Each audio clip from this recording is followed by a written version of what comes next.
और ऋग्वेदादि भाष्य भूमिका, ये 2 इनकी रचनाएं थी।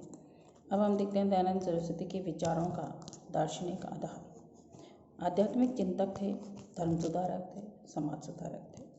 एकेश्वरवादी थे, मूर्ति पूजा विरोधी थे, निराकार और पूजक थे, हिंदू पुनरुत्थानवादी थे। संपूर्ण भारत अंग्रेजों का मानसिक गुलाम बन गया। तब दयानंद जी ने भारतीय संस्कृति और सभ्यता का स्मरण कराया और उन्होंने कहा वेदों की ओर लौट चलो का मूल मंत्र दिया। आध्यात्मिक और वैज्ञानिकता का समन्वय स्थापित किया, राष्ट्रवाद पर अपने विचार प्रस्तुत किए, कर्मांत और वेदांत का समन्वय किया। वैयक्तिक जीवन ही नहीं वरन राष्ट्र की उन्नति का पथ प्रदर्शक है, कर्मांत और वेदांत का समन्वय। अब हम देखते हैं सामाजिक विचार। सामाजिक विचार क्या है? सबसे पहली बात उन्होंने कहा जाति प्रथा का विरोध तथा वर्ण व्यवस्था का समर्थन। यानी उन्होंने कहा जाति प्रथा खत्म कर देनी चाहिए और वर्ण व्यवस्था रखनी चाहिए। वर्ण व्यवस्था का अर्थ है कि व्यक्ति जो है अपने कर्म के आधार पर ही समाज का संगठन होना चाहिए।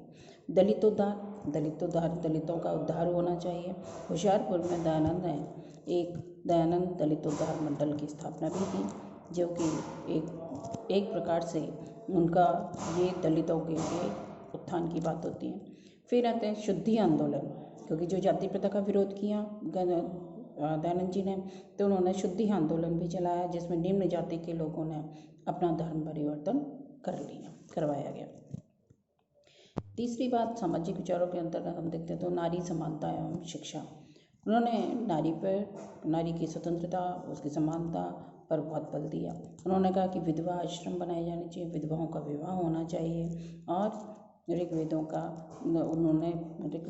का उदाहरण भी दिया। और उन्होंने कहा कि पर्दा प्रथा भी समाप्त होनी चाहिए, जिससे कि उनकी समानता, उनके अधिकारों की रक्षा हो सके।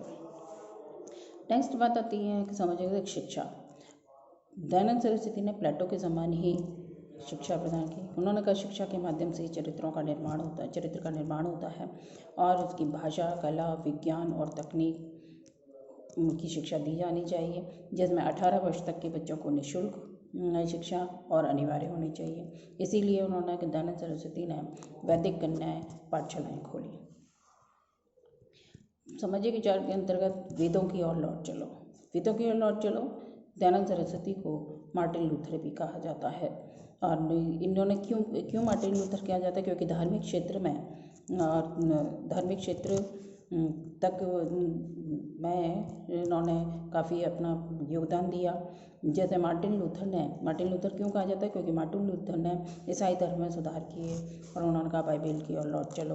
तो इसीलिए दयानंद सरस्वती ने भी कहा हिंदू धर्म में सुधार होने चाहिए, वेदों की ओर लौट चलो, धार्मिक राजनीतिक व्यवस्था होनी चाहिए। भारतीय राजनीति को भारत जो है भारतीयों के लिए है, विदेशियों के लिए नहीं है।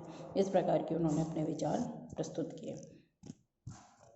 फिर है कि प्राचीन भारतीय मूल्यों की पुनः स्थापना होनी चाहिए, क्योंकि अगर हम भारतीय मूल्यों को समाप्त कर रहे हैं तो वो ये हमारे विकास में बाधा उत्पन्न कर रहे हैं। क्योंकि उन्होंने कहा कि कुछ ऐसी जो प्राचीन मूल्य हैं, जो कि हमारी प्रथाएं हैं, जो कि हमारे विकास में बाधा उत्पन्न कर रही हैं, उनको ख़त्म किया जाना चाहिए, उनको हटा देना चाहिए। जैसे कि बाल विवाह, स्त्रियों को जीवन साथी चुनने का अधिकार होना चाहिए, समान शिक्षा होनी चाहिए, कर्मठता होनी चाहिए, प्रजातांत्रिक दृष्टिकोण होना चाहिए, स्वदेश प्रेम होना चाहिए, त्याग की भावना होनी चाहिए, क्योंकि यहाँ पे त्याग की भावना का अभाव था, स्वदेश प्रेम नहीं था। स्वदेशी वस्तुएं काम में लाना करना चाहिए, जिससे कि यूरोपीय संस्कृति में जो है उसको समाप्त किया जाना चाहिए। तभी हमारे प्राचीन जो हमारे देश का विकास हो सकता है। तो ये तो हमने देखे सामाजिक विचार। अब हम बात करते हैं राष्ट्रवाद पर। दयानंद सरस्वती ने राष्ट्रवाद की जब हम बात करते हैं तो दयानंद सरस्वती ने उनके ऊपर जो प्रभाव पड़ा वो था मनु की मनुस्मृति का बहुत बड़ा। और उन्होंने कर्म, क्योंकि दयानंद सरस्वती कर्मवादी थे, कर्म पर ज़्यादा बल देते थे, और उन्होंने कहा कि विवेक और सत्य के जीवन की पूजा पर बल दिया जाना चाहिए।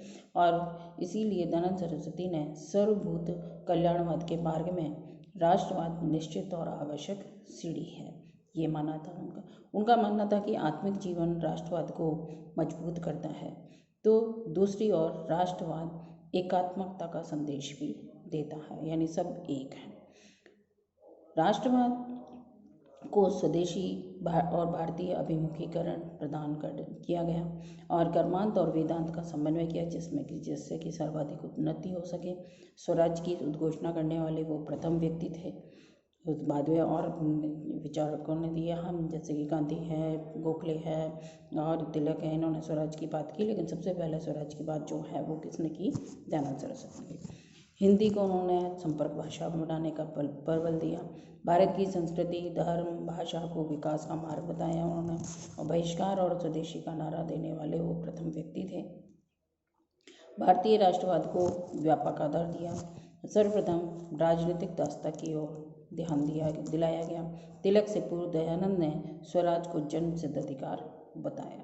तो इसका मतलब क्या है कि तिलक जो हम आज पढ़ते हैं कि तिलक ने ये नारा दिया कि जन्म सिद्ध अधिकार है, स्वराज्य हमारा जन्म सिद्ध अधिकार है, इससे पहले दयानंद सरस्वती ने इसको स्थापित किया।